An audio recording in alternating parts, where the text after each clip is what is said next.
We have been exploring and adventuring for the last 10 years, and a big part of adventuring is preparing your body. For us, trying to keep our fitness interesting and trying to keep ourselves motivated, we tend to try and focus on these 3-month segments of fitness. Because we're genetically identical, we can compare various different foods, training regimes, and find out what works for us. So we wanted to test plant v animal, what was the best, what was the worst, what were the benefits, what were the drawbacks, and uncover something new.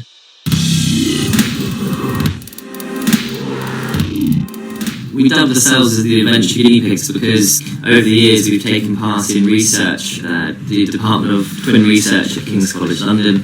We want to use the model of identical twins, who are genetic clones, in order to test the effects of diet and exercise on the way they respond to foods.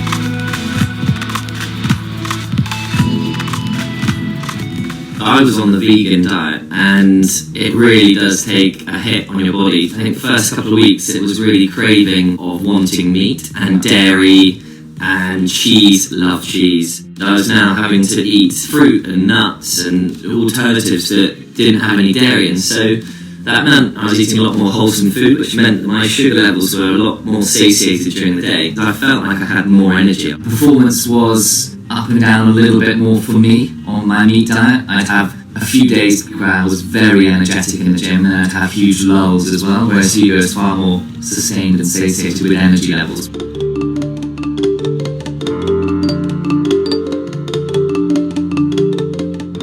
I think the interesting thing is how they differ in their responses to sugars and fats, despite being identical twins. Ross was actually above average for the way he processed fats and sugars, whereas Hugo was below average.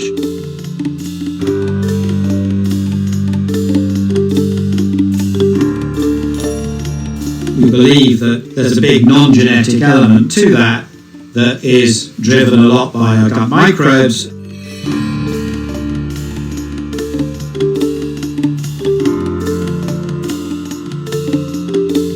If you treat them right, they will produce thousands of different chemicals that will keep your body in the best shape.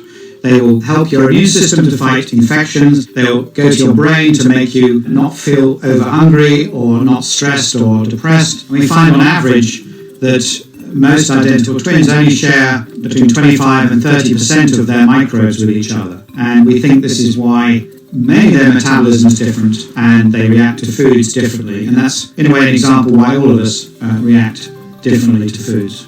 Being a vegan and going through that 12-week period, my diversity of gut bacteria severely dropped.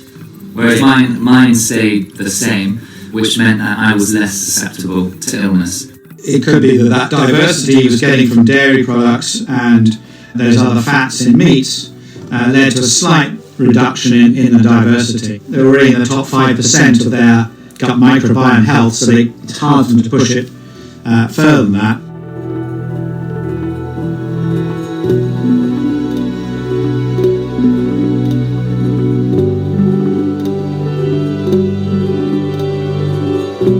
So the first thing is to give yourself, try and aim to have 30 different plants a week to give it that diversity. Second is to always try and pick plants that have these natural chemicals called polyphenols in them, which gives them the bright colours or the bitter tastes. Things like brightly coloured berries or nuts or seeds, things like coffee, things like dark chocolate, and even red wine.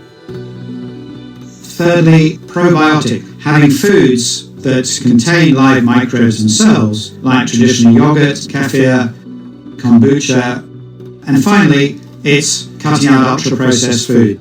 Watching Hugo eat all his vegan food, you do realise how much processed or, I say, crap food you do eat compared to a vegan, and you do become kind of aware. You go, oh god, you feel guilty the whole time when you're next to somebody eating very, very healthy food. On average, vegans are healthier than meat eaters, but within that there's a huge range, and there's some very unhealthy vegans and vegan diets. And it does depend on the quality of the food. It's not about whether you have meat on your plate or not. And many vegans often find themselves eating ultra-processed food because of reformulating standard foods, particularly dairy substitutes and meat substitutes, that are probably as unhealthy as eating processed meats. The medical and scientific research that monitors us all agree that there's not a huge difference, if any, between the two diets. It's just the small ones. We both have high cholesterol because we lose a lot of weight on expeditions. Hugo's cholesterol dropped off the scale on the vegan diet, whereas my regular meat diet just stayed the same. My obesity level dropped. My resistance to type 2 diabetes also increased.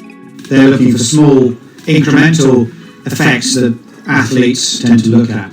It's very much understanding how your body's working so you can tailor your nutrition optimally. And athletes do it to improve performance. Normal humans would do it just to feel less tired, feel less hungry, put on less weight over a year.